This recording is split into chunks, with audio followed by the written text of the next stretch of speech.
Votre invité à présent dans la grande interview en direct sur Boursorama, c'est Dominique Tillot, le directeur général de la Compagnie des Alpes. Bonjour. Bonjour. Merci d'être avec nous sur Boursorama, exploitant de domaines skiables bien sûr et propriétaire de parcs de loisirs, Parc Astérix, Futuroscope et j'en oublie, Walibi, Rhône-Alpes.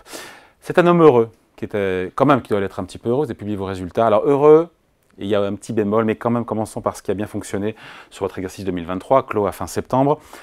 Le seuil symbolique du milliard d'euros de chiffre d'affaires a été dépassé. C'est une première dans l'histoire de la Compagnie des Alpes. 1,13 milliard d'euros en hausse de 17%.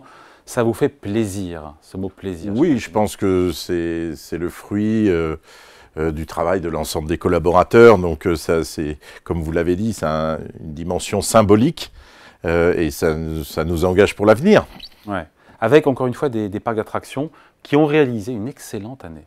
Oui, les parcs d'attractions, il y a un très fort appétit pour se retrouver entre amis après post-Covid, entre amis, en famille, et vivre une expérience avec de la non-distanciation sociale.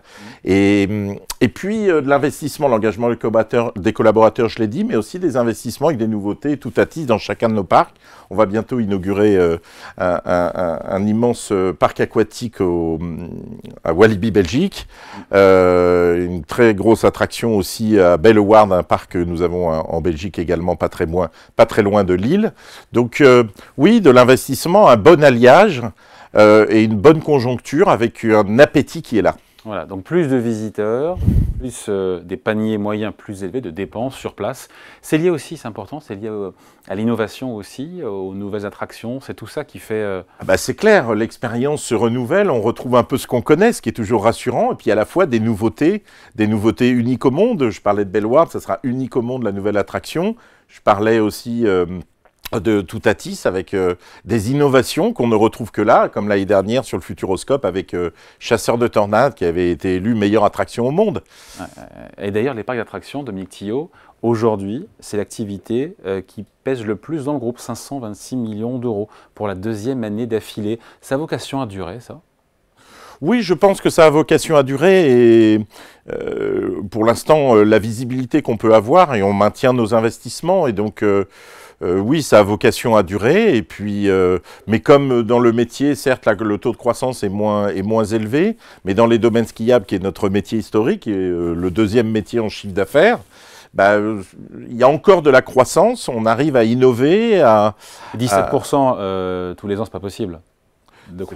C'est pas possible. Non, c'est possible ou pardon, c'est possible? Non, c'est pas possible. Rien n'est impossible. C'est une très belle performance. On essaiera de renouveler l'année prochaine. Mais disons qu'une croissance à 2 chiffres, pour nous, on espère, et c'est comme ça qu'on l'envisage. Donc on se mobilise pour ça. Ouais, après, il y a le résultat net, parce que il faut en parler aussi, qui a baissé de 21% sur cet exercice 2023, 90 millions d'euros. Pourquoi? Factures d'énergie qui ont lesté votre rentabilité. Facture qui a doublé à 72 millions d'euros. Et je résume, c'est caricatural ce que je dis là ou c'est...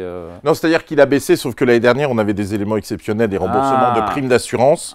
Et donc, il a légèrement progressé si on enlève de ces éléments non récurrents et tout à fait exceptionnels. Il aurait été beaucoup plus élevé s'il y avait pas eu un doublement de la facture énergétique. C'est clair qu'il aurait été... on a plus de 37 millions à consommation équivalente, 37 millions de coûts d'électricité en plus, oui, mais... Moi, je le vois de manière tout à fait positive, c'est-à-dire qu'on a su réagir. Notre modèle d'affaires est résilient, comme on dit, et su réagir et aller chercher de la croissance en dépit de ce choc qui a été d'une violence assez inouïe, puisque juste avant le début de l'exercice, l'été 22. Doublement de la facture énergétique, absolument. 72 millions d'euros. C'est fini, vous allez encore souffrir de cette facture? Non, alors maintenant, on est couvert pour 2024 où on a acheté un petit peu moins cher. 2025, encore, on commence à acheter presque la moitié d'ailleurs, on a acheté pour un petit peu moins cher encore. Et puis, tout le monde attend le devenir du tarif ARENH, le fameux tarif nucléaire historique.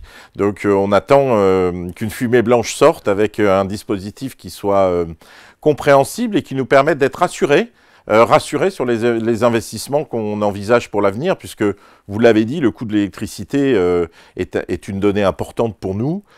Et donc, effectivement, si on n'a pas ou peu de visibilité, ça rend encore plus compliqué, ça rend compliqué les investissements à réaliser. Sur la partie exploitation de domaines skiables et ou aussi sur la partie parc d'attraction, électricité? Surtout sur la partie domaine skiable, parce que le dispositif ARENH est un dispositif qui bénéficie à ceux qui ont une activité en avril-mai et septembre-octobre.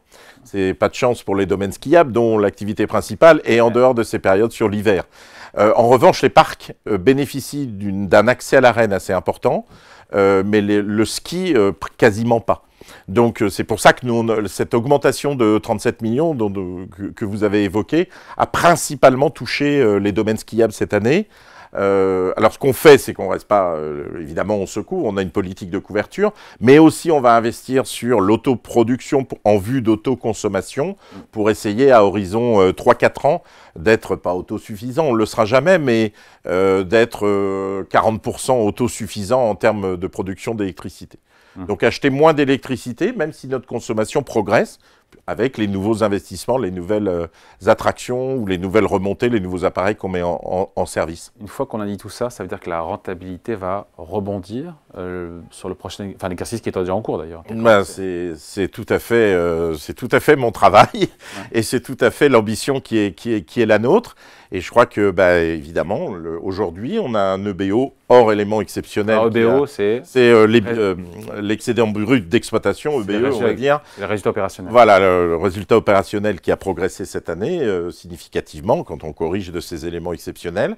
Et on est tendu sur cet objectif-là. Oui, on cherche de la rentabilité pour les investissements que nous réalisons et que nous réaliserons. Ouais, plus de rentabilité, moins de CO2, s'il fallait résumer. Ah bah ça, en revanche, c'est un sujet absolument clé pour nous, puisqu'on travaille en deux monnaies, hein, en euros et en CO2.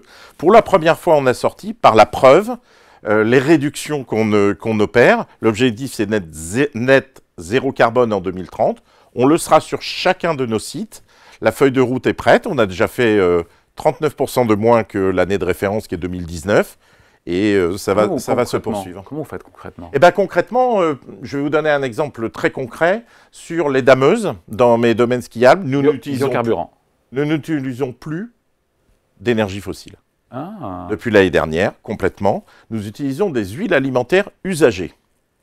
Et ça marche très bien, il n'y a aucun réglage à faire sur les moteurs, c'est une technologie d'il y a 50 ans, ça marche parfaitement, on travaille avec un industriel Neste, et donc nous récupérons les huiles usagées de friture de nos parcs, et après traitement filtration, on les utilise comme carburant dans les dameuses. Ça marche aussi dans les bus, à Val d'Isère et à Tignes, puisque nous exploitons les bus, et dans l'attente de passer à l'électrique, et ça divise par 10 les émissions de CO2 pour un moteur thermique. Et donc, nous en mettons dans les chaudières, à la place du fioul, dans les chaudières de nos ateliers, et bientôt sur certains bâtiments d'hébergement. Ça marche très très bien. Ce ne sont que des huiles recyclées. Ce sont que des huiles alimentaires usagées, qui ont déjà connu une première vie. Nous leur donnons une deuxième vie. Ah. Ça marche très bien, c'est très simple. Le malheur, c'est que tout le monde ne peut encore se permettre j'allais dire, de migrer vers cette énergie-là, parce qu'elle est taxée comme l'énergie fossile, à les comprendre.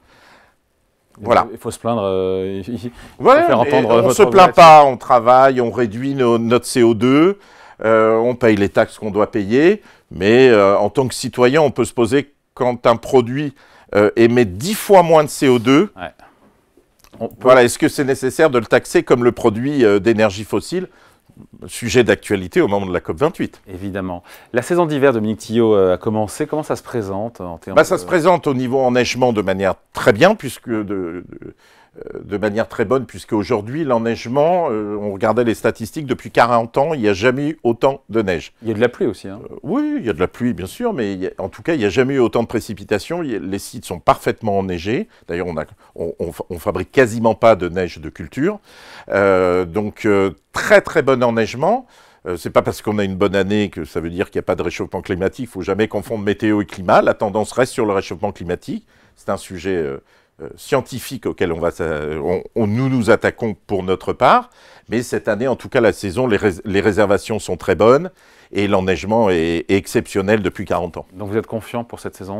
Bien sûr, on est toujours confiant, ça n'exclut pas la vigilance. Oui, évidemment. Sur l'action, qui fait du surplace, j'ai regardé, on est sur Boursorama, sur 1 an, sur 3 ans, l'action fait du surplace. Qu'est-ce qu'il faut pour qu'elle décolle et qu'elle aussi elle prenne du plaisir ?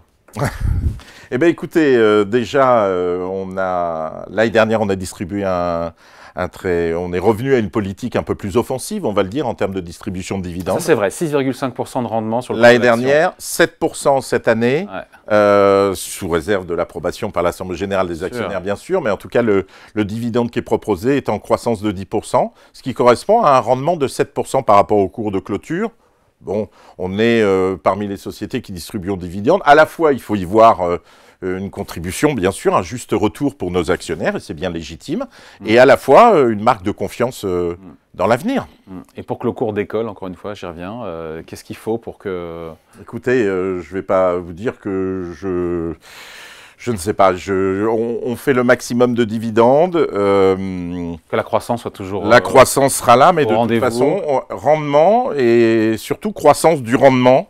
Voilà ce qu'on s'attache à faire. Et rentabilité. Et rentabilité, mais la rentabilité, elle viendra. Donc, de toute façon, le dividende est issu du cash flow. Donc, il faut bien avoir un bon cash flow. Et c'est ça le nerf de la guerre pour nous. Allez, merci de passer nous voir. Dominique Thillot, directeur général de la Compagnie des Alpes. Merci pour cet entretien. Au revoir. Merci beaucoup.